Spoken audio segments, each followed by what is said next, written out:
Are you ready for climate lockdowns? What, you think I'm making that up? Avoiding a climate lockdown by the WBCSD, that rolls off the tongue. That stands for the World Business Council for Sustainable Development. 3M, Apple, Bloomberg, BMW, Chevron, BP, Dow, DuPont, Google, IBM, IKEA, Kellogg's, Nestle, Procter & Gamble, it just keeps going. This was published way back in October 2020, so it's not even a new thing. They say in the near future, the world may need to resort to lockdowns again, this time to tackle a climate emergency. Wait, how could the climate create an emergency that we need a lockdown to solve? Who cares? They say under a climate lockdown, governments would limit private vehicle use, ban the consumption of red meat, and impose extreme energy-saving measures. Fossil fuel companies would have to stop drilling. To avoid such a scenario, we have to overhaul economics and do capitalism differently. You see, in this article, they explain how the three crises, the health crisis, the economic crisis, and the environmental crisis, are all interconnected by the Anthropocene, which they call a disease. Yes, the disease of the Anthropocene. That's from the U.S. National Library of Medicine and National Institute of Health. What is the Anthropocene? Well, it's humanity. Anthropocene literally means the world as controlled by humanity. So what they're saying is humans are a disease that needs to be wiped out. And here we go again with that green transformation. I've been telling you guys for a long time that the Green Rider from Revelation is about world population reduction. That's the solution. That's what we're seeing now. See, a climate lockdown is just the ultimate unlimited bailout system for giant corporations. And these corporations are saying, instead of bailing us out constantly, let's just reinvent capitalism so that we can never lose. Let's force people with biometrics and a prison planet to just do whatever we want. Let's learn more about climate lockdowns. This woman is the chairwoman of the World Health Organization's Council on the Economics of Health for All. How wonderful. So she wrote this article last year, and she says there's going to be climate lockdowns where the government's going to ban private vehicles, red meat consumption, and take away our energy. That is, unless we do capitalism differently. What does that mean? Well, look at this terrifying statement. Government has the upper hand for the first time in a generation.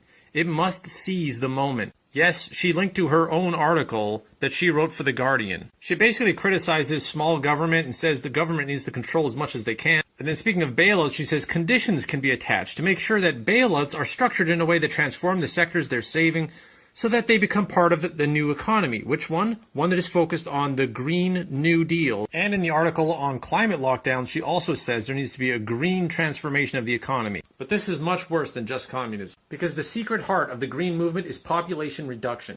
Report: world needs equivalent of pandemic lockdown every 2 years to meet the Paris carbon emission goals. You've probably heard Bill Gates say that carbon is the source of all evil in the world, and that humans are the biggest producer of carbon. And therefore, we should reduce the human population in order to stop the carbon that is destroying the world. That is the heart of the green movement.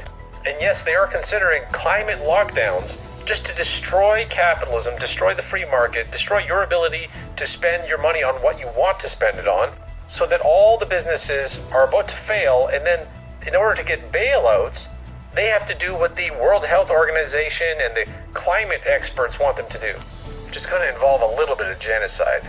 But hey, if you want to continue to be a massive corporation, just go along with the plan. Hey, you remember how every death is now counted as COVID death? How about adding climate change to death certificates? That's from the Australian National University. Also, the Sydney Morning Herald said climate change should be recorded on death certificates, doctor argued, because heat-related mortality is so vastly unreported. Climate change is a killer, but we don't acknowledge it on death certificates. Yes, you wonder how they're going to justify endless climate lockdowns. They're just going to say that everybody who dies ended up dying from climate change. And then the numbers, the statistics, we know how they like those,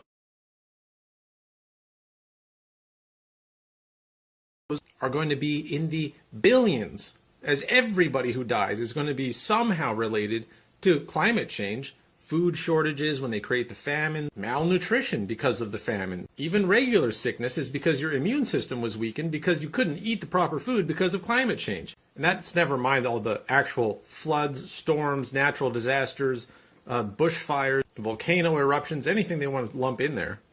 Yeah, it's happening. On August 5th, the G20 officially approved the Digital Economy Working Group as permanent. What else? Oh, they also formally approved plans for a global digital ID called the Digital Green Certificate. Why green? I've been telling you, the green world order is coming. Population reduction. That'll be justified because we're reducing carbon for the Earth, Gaia, our mother. New Age religion in the face of all that death. And you know the rest. Why are all these passports being called green passes? It's all about that sustainable development goal. Sustainable means you stop the growth of humanity. Thanks again to Never Sleever. And follow me on Twitter @Wolfpox. Well, don't say you weren't warned. MasterCard and the United Nations are joining forces to monitor the carbon effect of your credit card purchases. And then you'll hit your carbon max and it'll stop working. Hey, of course it's voluntary for now.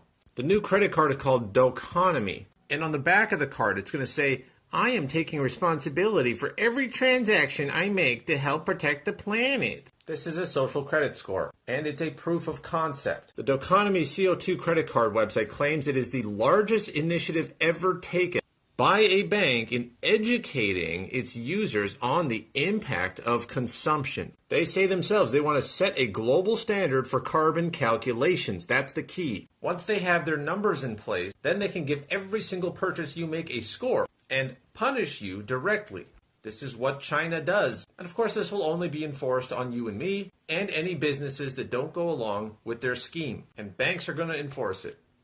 The Pope is leading all religions of the world to become part of the green movement. Faith leaders, scientists meet at Vatican to push for greater efforts to fight climate change. This was published yesterday, October 4th. The document that they all signed calls for net zero carbon emissions, which is impossible. Of course, they're calling for greener alternatives. And if you don't think this is serious, just look at the people who showed up at the Vatican. The Russian Orthodox, the Anglicans, Sunni and Shiite Islam, Judaism, Hinduism, Sikhism, Buddhism, Confucianism, Taoism, Zoroastrianism, and Jainism. It's no coincidence that Halloween of this year is when they're going to make their big push at the United Nations Climate Conference. I've been telling you guys, the Green Rider from Revelation, the fourth rider. They want population reduction, they want total carbon control, which is just control of all humanity since we're carbon-based life forms, and it is going to be a religion.